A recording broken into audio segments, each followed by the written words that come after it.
Hello, my name is Sarah Willoughby. I'm the author of the book He's Making Diamonds, A Teen's Thoughts on Faith Through Chronic Illness, and the host of the Diamonds Conference, a free online conference for chronically ill Christians. We're actually looking for staff members right now. We have 3 positions still open. If you want to apply or learn more information, comment down below, and I will send you the link. But today, let's talk about writing. Writing is hard. Chronic illness is hard. Put them together and they can seem impossible, but I'm living proof that they aren't. So today I want to talk about energy and how to find the energy to write when you're chronically ill. I think a lot of writers struggle with finding the time to write. Life gets busy. We have commitments, social life, family, often another job. And so finding the time to write can be really difficult. And sometimes that's true for chronically ill writers. Writers with health challenges also, chronic illness is a full-time job. It can be really hard to find the time to write.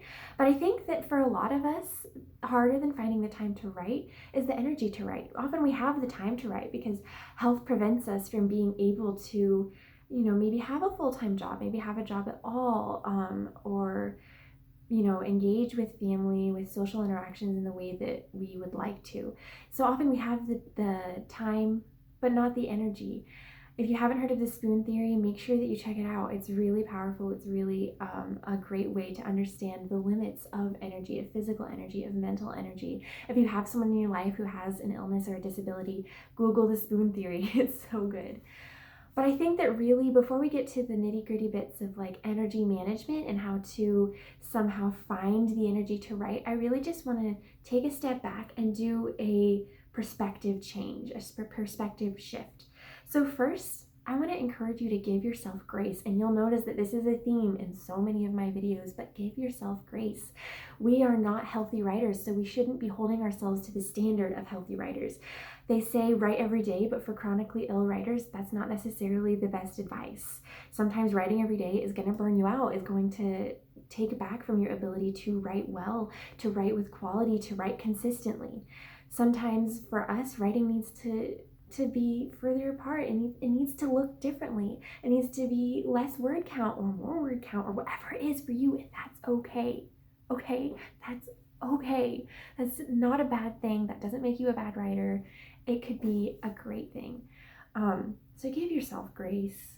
You are expelling so much energy every day just to function, just to shower, just to feed yourself, because you're fighting a disease, you're fighting a mold poison or whatever it is.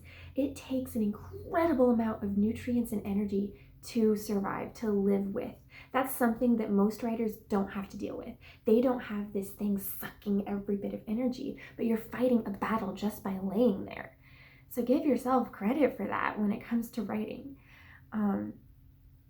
Be kind to your mind and your body. Resting, giving yourself the grace is being kind to your mind, to your body, to your blog, to your book, to your long-time writing career. Secondly, rest and celebrate.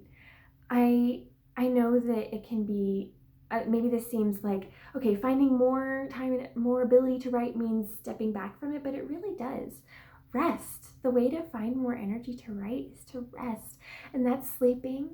And maybe that's reading, and maybe that's watching a great TV show, maybe that's going for a walk, whatever you're physically and mentally able to do that is restful for you. Because again, rest is not just sleep, it's not just physical, it's also mental and emotional and spiritual. So make sure that you are resting in all of those areas, because that's where you're going to be able to find more energy. It takes more energy to live within a chronic illness than it does to live without one. Although I'm not at all belittling anyone who doesn't have health challenges, but because of that, we need to be very intentional and careful about doing what we can to give ourselves more energy. And that means eating well. And I know that that's hard, and it's frustrating to hear, because it's like, just got to put in more work to do the same thing.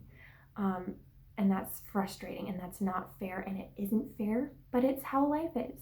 So if you're going to write, if you're going to find more energy to write, you're going to have to put in the work and the energy to create that energy.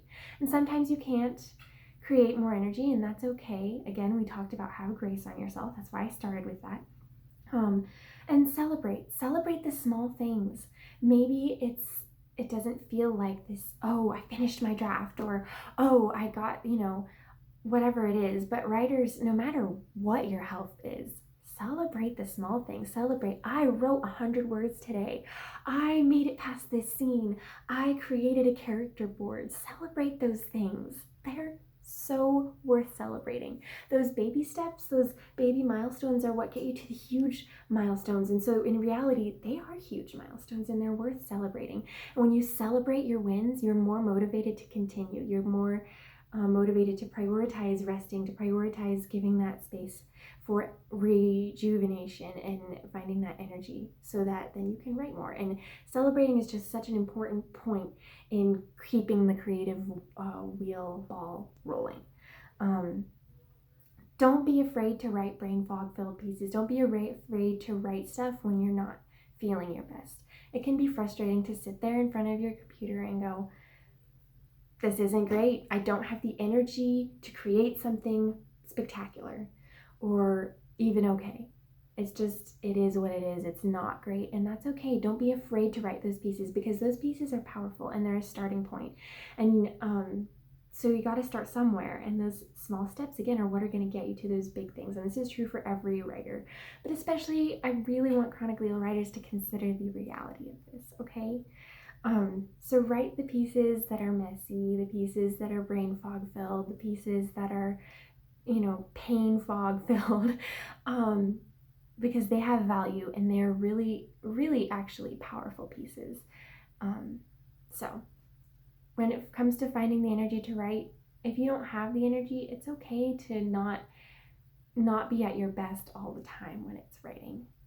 Just keep working at it. And then finally, get a cheerleader. When it comes to finding the energy to write, it's really helpful to have a hype person, to have someone there who's going to be like, let's do this, let's go, you've got this. And so those people are able to point out the benefit and the purpose of your brain fog filled writing. There's someone who can force you to rest when you don't feel like it, or when you're not having grace for yourself. There's someone who can say, have grace for yourself. And there are times when I couldn't write because of my illness, and having someone there to speak truth and say, it's okay, your writing journey is not over, was so important. And I might do an entire video just on cheerleaders, because finding a good one and what makes a good cheerleader and how to be a good cheerleader, they're really powerful, important things. So Chronically Ill Warrior, keep writing, don't give up, and it sucks that you have to work harder to find the energy. But it is worth it, and your story is worth it, and your voice is worth it. And so keep trying and keep writing and keep sharing, because your voice is needed and your story is needed, and it's powerful. And it's going to be all the more powerful because of everything that you went through to create it and to make it happen. And these skills that you're learning to push through the pain, to push through the fatigue, there's balance. There's times when you don't want to push through, and that's important. But these skills are going to help you when that pain and that fatigue lifts a little bit. You're going to be able to just go, because you've got this self-discipline, you've got these muscles built, okay? So this time it can be frustrating, but it's so important and it's so valuable. And so finally, also take advantage of those times when you have energy, and prioritize whatever is important to you. If it's writing, prioritize it. Make sure that you prioritize it. Maybe it's not writing. That's okay. Whatever it is for you. So I hope that helps. Feel free to comment any questions. This is one of the things that I have gotten asked about most. I got this from a blog post that I wrote for a friend's blog. And I'll link the original post down in the description below because it has some more details. But I think that that's the blog post I send people to most. I wrote it years ago. So hopefully this helps. Happy writing. Like, comment, subscribe, all those good things. And I will see you soon.